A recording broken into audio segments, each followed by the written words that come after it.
Good morning friends. Today we will study about rotational symmetry. तो दोस्तों हम लोग रोटेशनल सिमेट्री की बात करेंगे यहाँ पे। दोस्तों सबसे पहले हम लोग रोटेशन की बात करते हैं।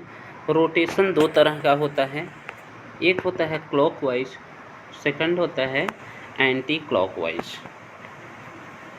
Anti clockwise. What do you say when the hands of clock go round? You say that they rotate. Clock की हैंड्स जब रोटेट करते हैं तो हम लोग उसको क्या बोलते हैं? The hands of clock rotate in only one direction, केवल एक ही डायरेक्शन में। किस तरह से?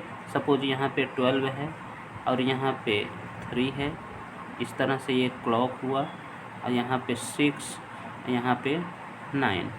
तो ये सपोज एक हैंड है, मिनट हैंड या हावर हैंड, इसका रोटेशन कुछ इस डायरेक्शन में ऐसे होता है।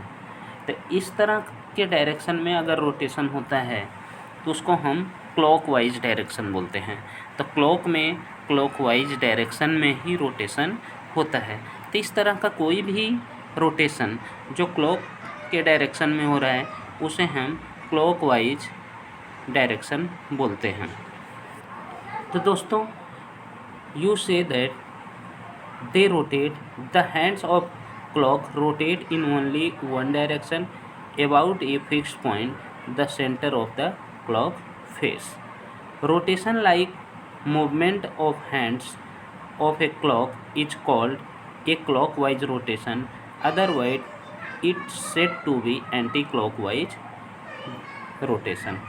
अगर ये क्लॉक के डायरेक्शन में रोटेशन हो रहा है कहीं पे भी तो उसको हम क्लॉकवाइज डायरेक्शन बोलते हैं, अदरवाइज उसके अपोजिट होता है तो उसे हम एंटी क्लॉकवाइज रोटेशन कहते हैं।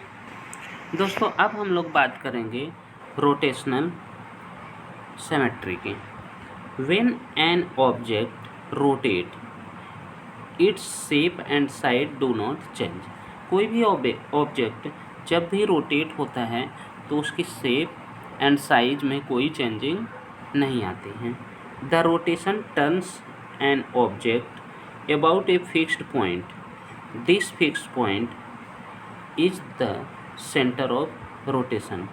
जिस fixed point के about rotation होता है उसे हम center of rotation कहते हैं। और one time में the angle of turning during rotation is called the angle of rotation. जितने एंगल एक बार में टर्न होता है उसे हम एंगल ऑफ रोटेशन कहते हैं। ये फुल टर्न मीन्स एक राउंड पूरा हो जाता है, तो एक फुल टर्न होता है तो यू नो मीन्स ये रोटेशन ऑफ 360 डिग्री। अब इसको हम एक एग्जाम्पल के थ्रू समझ लेते हैं। दोस्तों यहाँ पे आपको एक ड्राइंग दिख रही है, ये फर्स्ट ड्राइंग है, इसको रोटेट किया गया सेकंड ड्राइंग मिली, इसे रोटेट किया थर्ड मिली, ये फोर्थ और ये फिफ्थ। अब यहाँ पे रोटेशनल सिमेट्री है कि नहीं है तो हम लोग बात करेंगे कि पहले वाले को ए को बी के प्लेस पे लाया गया तो मीन्स बी कहाँ पे पहुँच गया? बी अब यहाँ पे पहुँच गया सी वाले प्लेस पे। अब इसको ऐसे रोटेट किया जा रहा है तो ये आगे इस तरह से बढ़ रहा है, इस तरह से यहाँ पे। और अब आप इस पोजीशन में देखिए तो ये वाली पोजीशन यहाँ पे बी फिर से आ गया जो पहले में था। तो आप देख सकते हो 1 2 3 4 टाइम रोटेट किया गया। तो 4 टाइम रोटेट किया गया तो फिर से फर्स्ट वाला फेज आपको मिल गया।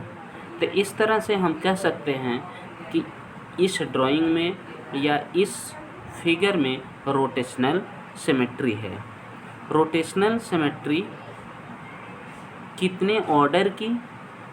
Of order 4। Means 4 time rotate किया गया है तो उस पहले जैसा शेप इसको मिल गया, तो इस तरह से इसको हम कह सकते हैं ऑफ ऑर्डर 4। और दूसरा, इसमें एक बार में कितने डिग्री रोटेशन हो रहा है, तो दोस्तों आपको पता होगा कि यहाँ पे ए और बी दोनों जो रेज आपको दिख रही हैं इनके बीच 90 डिग्री का है, तो एंगल ऑफ रोटेशन आप कह सकते हो 90 डिग्री। दोस्तों रोटेशनल सिमेट्री को एक और एग्जांपल से हम लोग समझ सकते हैं।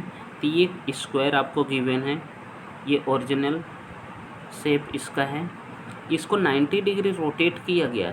रोटेशन का डायरेक्शन कुछ इस तरह से है, तो इस तरह से रोटेट किया गया। 90 डिग्री रोटेट करोगे तो ये वाली पोजीशन मिलेगी, सेकंड टाइम रोटेट करोगे तो ये पोजीशन मिलेगी, थर्ड टाइम रोटेट करोगे आप तो ये पोजीशन मिली, और इसके बाद फोर्थ टाइम रोटेट करोगे तो ये पोजीशन आपको मिलती है। इस तरह से इसको कितनी बार रोटेट किया गया, 1 2 3 4। तो यहाँ पे रोटेशनल सिमेट्री है। मीन्स क्यों रोटेशनल सिमेट्री है, क्योंकि जो फर्स्ट फिगर है वो 4 टाइम रोटेट करने के बाद वही का वही फिगर आपको मिल रहा है। तो हम कह सकते हैं कि रोटेशनल सिमेट्री है ऑफ ऑर्डर 4।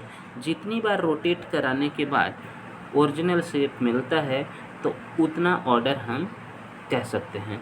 ये rotational symmetry of order 4 and angle of rotation is 90 degree, क्योंकि हर एक बार यहाँ पे 90 डिग्री फिगर को रोटेट कराया जा रहा है। दोस्तों रोटेशनल सिमेट्री को एक और एग्जांपल से हम लोग समझ सकते हैं।